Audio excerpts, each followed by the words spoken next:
please. Well, we spoke last night about Kashmir, and the Prime Minister really feels he has it under control. I know they speak with Pakistan, and I'm sure that they will be able to do something that will be very good. You want to add We spoke something? about it last night as well. Mr. Modi, do you want to add?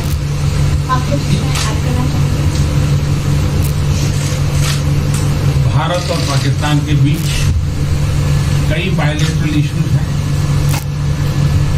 और पाकिस्तान के प्रधानमंत्री के चुनाव के बाद जब मैंने उनको टेलीफोन किया था तब मैंने उनसे कहा है कि पाकिस्तान को भी गरीबी के खिलाफ लड़ना है, भारत को भी गरीबी के खिलाफ लड़ना है, पाकिस्तान को भी अशिक्षा के खिलाफ लड़ना है, भारत को भी अशिक्षा के खिलाफ लड़ना है, पाकिस्तान को भी बीमारी के खिलाफ लड़ना है, भारत को भी बीमारी के खिलाफ लड़ना है। हम दोनों देश मिलकर के गरीबी के खिलाफ लड़ें, हमारी असुविधाओं के खिलाफ लड़ें और हम मिलकर के दोनों देश की आवाम की भलाई के लिए काम करें। ये संदेश मैंने पाकिस्तान के प्रधानमंत्री जी को भी दिया है और राष्ट्रपति ट्रंप से भी हमेशा हमारे इस बायलैटरल संबंधों के संबंध में बात होती रहती है।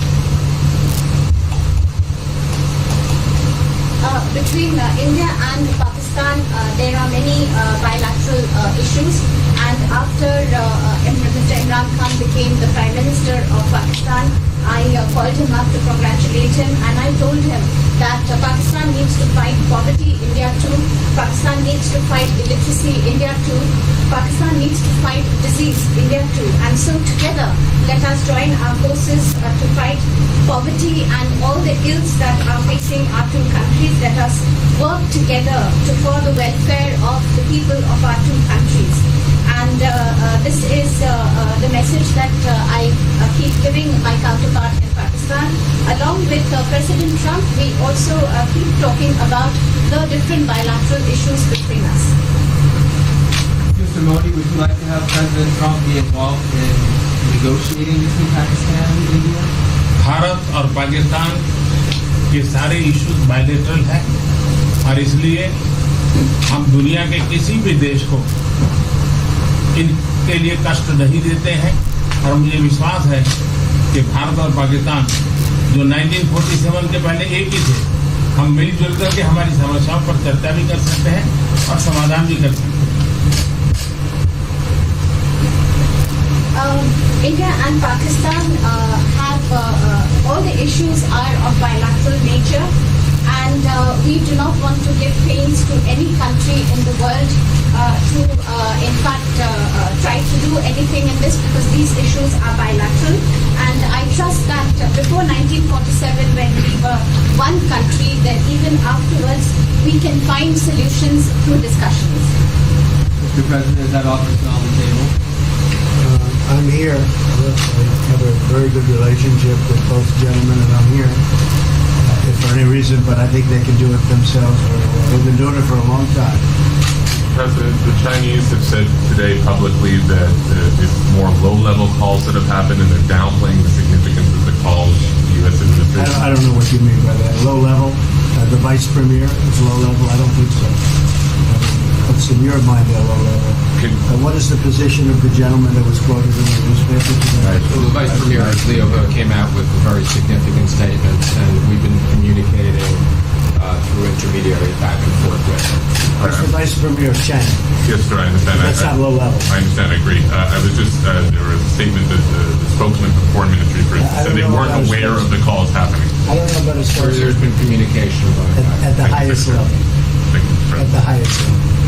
Can you clarify the calls? No, I don't want to. We don't want to go into. We don't want to go into. Hey, look, in the meantime, our country is doing great. We're doing great. And the Prime Minister just congratulated me. Everybody that's met has congratulated us on the job we're doing in the United States with our economy. Our economy is phenomenal, best it's ever been. And that's despite the trade deals. And when the trade deals get done, like we did with Japan yesterday, we did a really big, tremendous trade deal with Japan. And we have others coming. We're negotiating now in earnest with the European Union because they want to do that. They want to do that, and I do too. So when we get these deals done, our country will be transformed. I mean, it'll be monetarily transformed. It's such a difference. between the horrible, horrible one-sided deals that we had in the past. And frankly, past administrations should be ashamed of themselves for allowing that. But we have many of them. One of them is the USMCA, Mexico-Canada. And hopefully that'll get voted on very quickly. Everybody wants it to happen, so hopefully we can make that a bipartisan bill. But we have many trade deals that are doing very well, and including China. And I think it was necessary to go through this, you would say a rough patch, but I'd say maybe much more than a rough patch. But that's okay, because we've been paid billions and billions of dollars. And you know that prices haven't gone up, and there's been no inflation. And we've put a lot of money in the Treasury, and tens of billions of dollars. And I've given a lot of it to the farmers that were hurt. I've been able to give a lot of money, compliments of China, to the farmers that were hurt, because we gave them 16 billion and we gave them 12 billion the year before. That made them whole. That was the amount of money that China didn't invest in our farmers, give to our farmers. So the farmers have been amazing, but they're very happy with the job we're doing. But eventually they're going to be the biggest, or one of the biggest beneficiaries. Okay? President, did you attend the climate session? Say it? Did you make it to the climate session? Were there any conclusions that you took away I'm from it? going to. In fact, it's going to be our next session. So we haven't had it. Do you have a message that you would like to deliver to? No, I want clean air and clean water. And we're right now having the cleanest air and cleanest water on the planet. But that's what I want. I want absolutely clean air and clean water.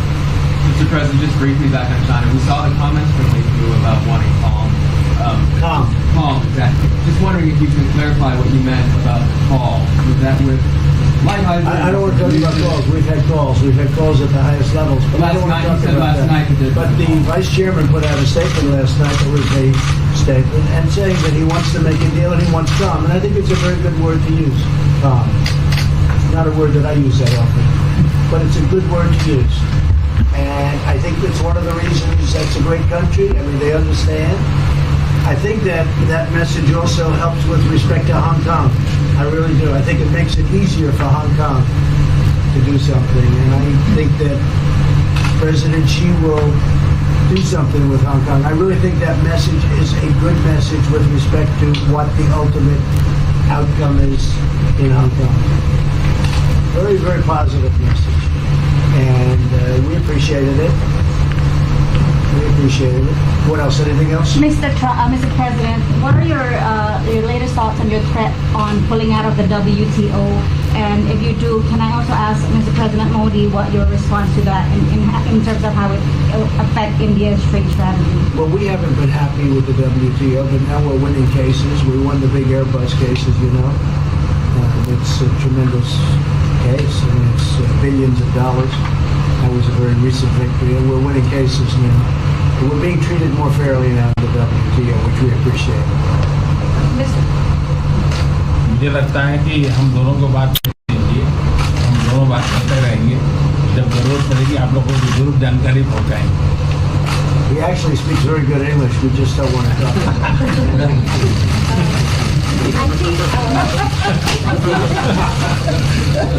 I think that you should let us discuss these things, and when we feel the need, we will communicate to you. Mr. President, Russia has just recently said they have no intention of asking to be readmitted to the G7. However, No, I wouldn't expect that to ask, because why would he's a proud man. He's done a real job, and why would he ask? No, it's something we discussed, and it's under discussion now. No votes or anything, but I would be inclined to say yes, and so would others, and some probably wouldn't be, but it's just a discussion. No, I would think that he wouldn't do that because he's a proud man.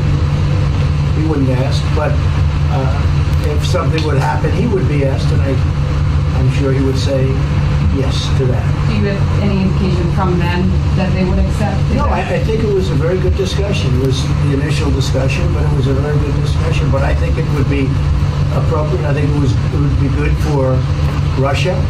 I think it would be good for everybody. I think it would be a positive. But it's just a discussion that we had. It was a very interesting discussion and very pretty even. I think ultimately people like the idea. Mr. President, what would be your message to the American people in terms of what is your biggest achievement at this G7? Well, we've had a lot of achievements. We have an achievement with Prime Minister Modi because we're doing great trade. We're doing a lot of trade with India. That's an achievement. I think, obviously, the Japan deal is a tremendous achievement because it's one of the biggest trade deals and it affects directly our farmers. Even the fact that he's taking all of the excess corn that China didn't take, hundreds of millions of dollars worth of corn, and he's buying that. Japan is buying all of that corn at a fair price. And, that was great. So that was very important. I also think that unity is very important. We had a very good, despite you read the newspaper stories, the stories bear no resemblance to what's taking place. You saw me with Chancellor Merkel. You saw me with all of them. The relationship is great. We have 7 nations. In addition to that, we have other nations like India and others that came in. Australia came in, Scott. We have a lot of people came in. And I'll tell you, that it's been total unity. What would be the area of most unity, There's been no sir? dissension. There's been no fights or arguments. There's been no anything. I mean, there's been great unity here. And honestly, the papers haven't reported how good it's been. So what would be your most common ground? Is it climate change? Is it gender equality? I think we have a lot of things, but I think really the unity, the fact that we're all getting along so well, I think is one of the big takes from this. We really have good relationships, and we're doing a lot about a lot.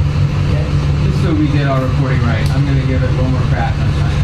When you were referring earlier to the good statement we all saw, did you mean to say that there was also a call last night, or was there not actually a call last night? There were discussions that went back and forth, and let's just leave it at that. Last night, and before last night. Yes. With China? Last with China, and before last night. Numerous. Look, they want to get something done. I've been saying that for a long reason. And why wouldn't they? They want to get something done. They've lost millions of jobs. Their supply chains are being hurt. And once those supply chains go, you can develop new supply chains. You can't get them back into China. So China is run by really a great leader. I think he's a great leader. He wants to do something. They lost over 3 million jobs in a very short period of time. A lot of companies have left China and they're leaving China. They want to get it done. I knew that. I could have told you that without talking, but we are talking. And would you still like to see U.S. companies leave China? Depends on whether or not we make a deal. If we don't make a deal, I'd like to see them leave China. Absolutely. If we make a deal, I'd like to see them stay there and do a great job. Mr. President, on the Afghanistan peace talks, do you have an updated timeline? Are there any snags? No timeline, whatever it is. We're no rush. I mean, we're there. We're really a peacekeeping force more than anything else, frankly. And said we could win that war in a very short period of time, but I'm not looking to kill 10 million people. Okay? And we are working along with the Taliban, with the government, and other people too. And we'll see what happens. No timeline. Thank you very much. We're going to be doing a news conference in a little while. Just one more thing. If you need one, do you need one? I don't think you need one. I mean, I can't imagine any other question. I just want to thank the Prime Minister. He's a great leader right here. Would you allow him to have nuclear Great weapons? election result. Would you allow him to have nuclear weapons, sir? Thank you, Press. Thank you, Press. Would you allow India to have Thank you, nuclear Press. weapons? Thank you. Thank you, Press.